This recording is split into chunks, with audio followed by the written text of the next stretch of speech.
Hello again. Today we're going to look at the craft of essay writing with Susheila Nasta. Susheila is a British academic, editor, and literary activist. She is the founding editor of Wasafari, the magazine of international contemporary writing, which she launched in 1984. Susheila has published many books, especially on issues affecting the Caribbean and the South Asian diaspora and on Black Britain. She is currently Professor of Modern and Contemporary Literature at Queen Mary College, University of London. Over to you, Susheila.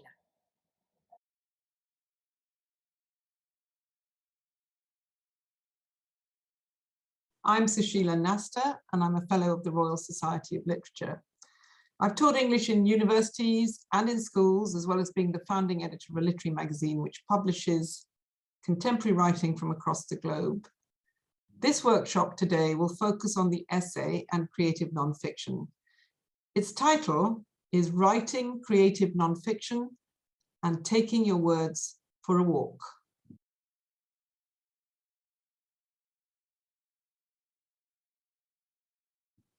So let's talk about what it is. What is creative nonfiction? I'm sure you know what an academic essay is, and I'm sure when you're set a question at school, you're perfectly capable of putting forward an argument and making a case with facts to back it up, hopefully arriving at a conclusion. You do those in lots of subjects. But there are many other kinds of essays, and you can use all kinds of tricks and techniques to make them much more fun to do and exciting to read. You can also use these tricks, by the way, for your academic essays.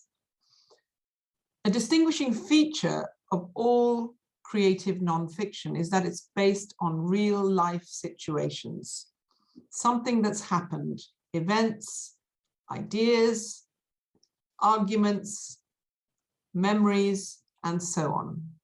However, it also incorporates feelings and reflections about people or characters you may know, have met, people you might not know, but admire, etc.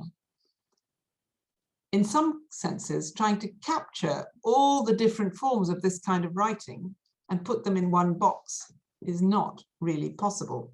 The many different forms this writing can take is like a very long piece of string. You could imagine the different forms along it.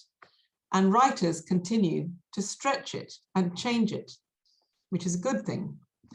Creative nonfiction then includes autobiographies, telling the story of your life or aspects of it, memoir, reflecting on your own or other people's memories and stories, biography, the stories of others' lives, whether of someone famous or not, creative essays where you work on a theme or idea that's very important to you or you feel strongly about, and you take those ideas wherever you want them to go, following your thoughts and the shapes that emerge as you write. For me personally, exploring the essay has been a liberating experience. Taking it away from its academic shackles has enabled me to interrogate things, ask questions, to counter arguments, to express my own point of view, and to tell people, just as you might in a conversation with your friends perhaps, or an argument about something political, your feelings, your reflections, your thoughts about the world. The main thing is to try and shed expectations at the outset. You do need a structure, it's got to go somewhere, but it's like going on a journey on a bus. You may think you know the destination, but as you travel, the words roll you along, perhaps creating thoughts you'd not previously imagined. So how do writers write like this? How do they make things interesting? So we're going to look at 3 writing techniques now that you might use when you try it out yourselves. So, as the editor of a contemporary literature magazine for many years, with writers submitting pieces from all over the world, I often had to assess the writing that came in. Each time I read something, whether it was a famous writer or not, I had to ask the same kinds of questions. And this applied whether it was poetry, fiction, or non-fiction. So what occurred to me as I tried to assess these pieces of work which came in from all over the world? 1, what was distinctive about it? 2, how did the writer grab me and hold my attention?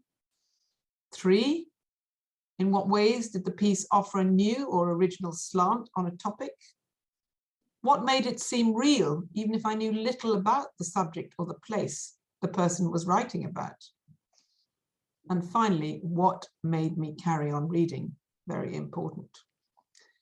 So bearing these kinds of things in mind, I'm going to suggest 3 tricks you might use for your own writing, which we're going to try out in a minute. First of all, a good opening. This is absolutely critical, but I don't necessarily mean a good beginning. You don't have to begin at the beginning. So what do I mean?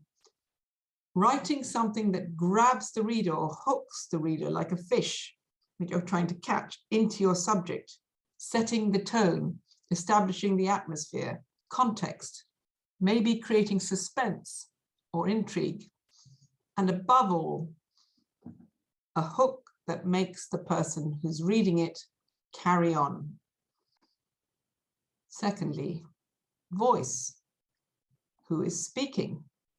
As you know, one thing people often remember is the sound of someone's voice. Even when they're dying, they remember voices.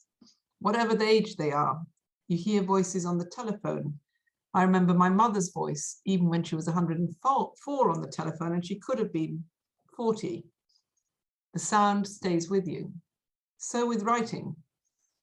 So even with a non-fictional essay, try to be direct. Don't hide your voice or the subject you're trying to bring alive to the reader. I once taught someone who was trying to write a memoir about her physical disabilities. She kept trying and trying again in the first person, the I, and could not write it. Later, she shifted to the third person, as if she was describing someone else. The she did this, and this released her. Experiment with this kind of thing and see what brings your writing alive. And remember, writing is movement. The essay is not a thing, but an action. It's active, alive, taking you forward towards something. And the third technique, which is absolutely critical as well, is making the scene, the setting, or the context of your work seem real. Remember, creative nonfiction is based on real life events. Nonfiction is about real life, whether a history, debate, a description of someone you know, or something you know well. How do you make this seem real? How do you bring it alive? Set the scene so the reader can visualize what is happening, know what it feels like, what it smells like, what it sounds like, what it tastes like. Almost like a camera lens that zooms in when you watch a film. You get a whole picture evolving.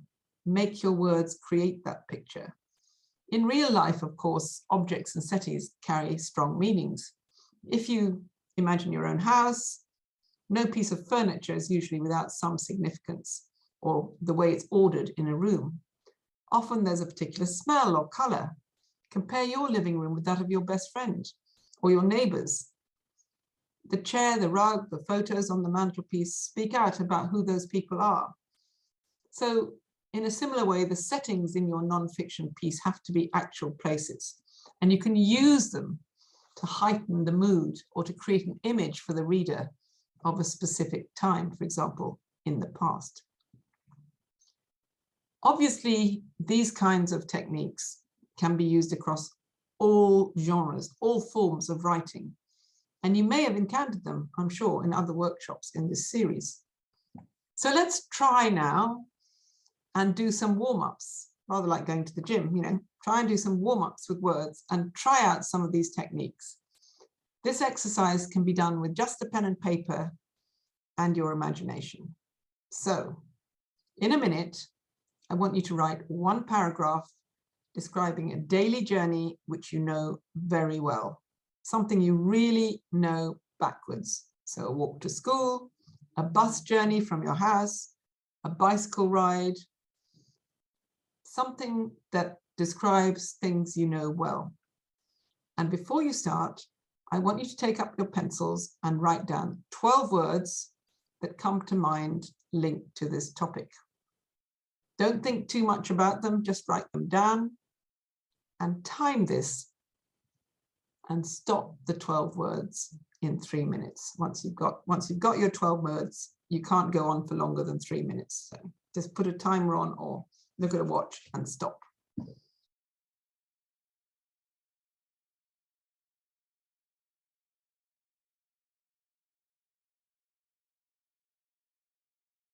Then I want you to use those words, which I hope are going to be evocative.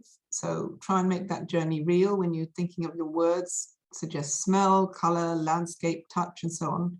Use all your words to write an opening to your piece, doing 3 things. 1, hook the reader somehow.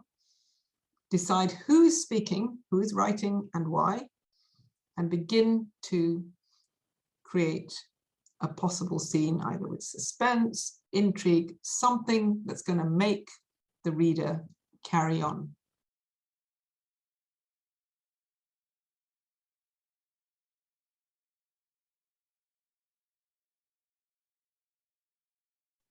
So I hope that was successful. Welcome back. If you're with one of your friends or a teacher, do read your pieces out to each other. That can be really helpful, having other people listen to your writing, or read them to a family member at home. Did the words you chose at the beginning help?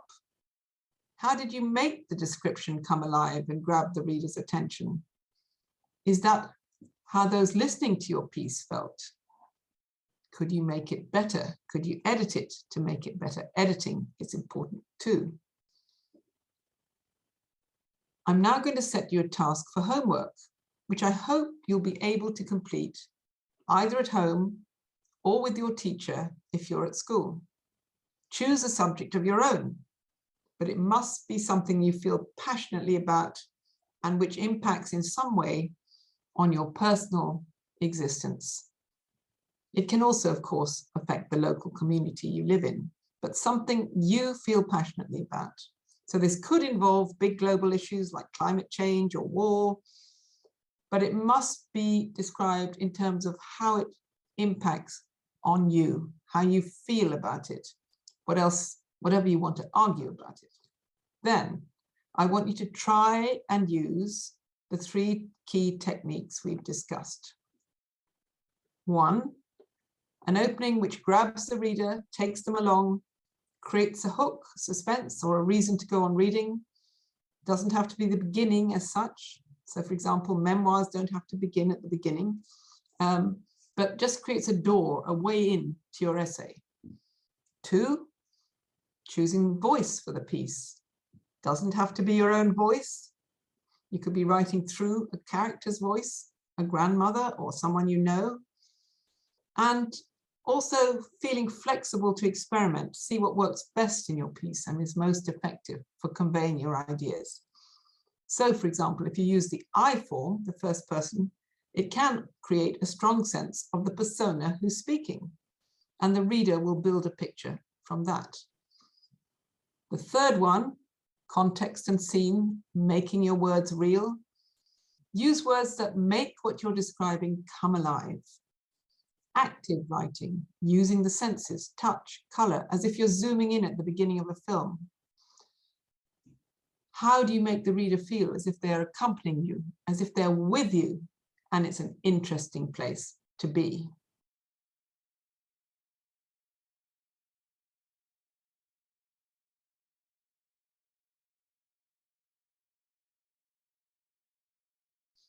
I'll end by sharing a creative non-fiction opening by Andrea Levy, a Black British writer, about a journey on a London bus in her childhood. See how much she gets in the first few sentences about the atmosphere, the characters. She dates it, the politics. See how you feel when you're listening to this. Just gives you an idea. So the piece is called Back to My Own Country, and she's remembering here a journey from her childhood. I remember a journey I took on a London bus when I was a young girl. It was the early 1960s. The bus was full of people and one of them was a black man. That was not a common sight in those days. I could tell from his accent that, like my parents, he's from somewhere in the Caribbean. He was talkative, smiling politely at people, trying to engage them and chat. But all the other people on the bus were white, and they were looking at him askance. Nobody would be drawn into conversation. They clearly wanted nothing to do with him, but he carried on trying anyway. So as you can hear from that first person voice is taking you right into the scene on the bus, and it's talking about much more than the bus journey. So I hope that's inspiring. Good luck with your writing. I do hope you enter the Queen's Commonwealth essay competition, and above all, use your writing to discover new worlds, thoughts, and ideas, taking your words for a walk. Thank you.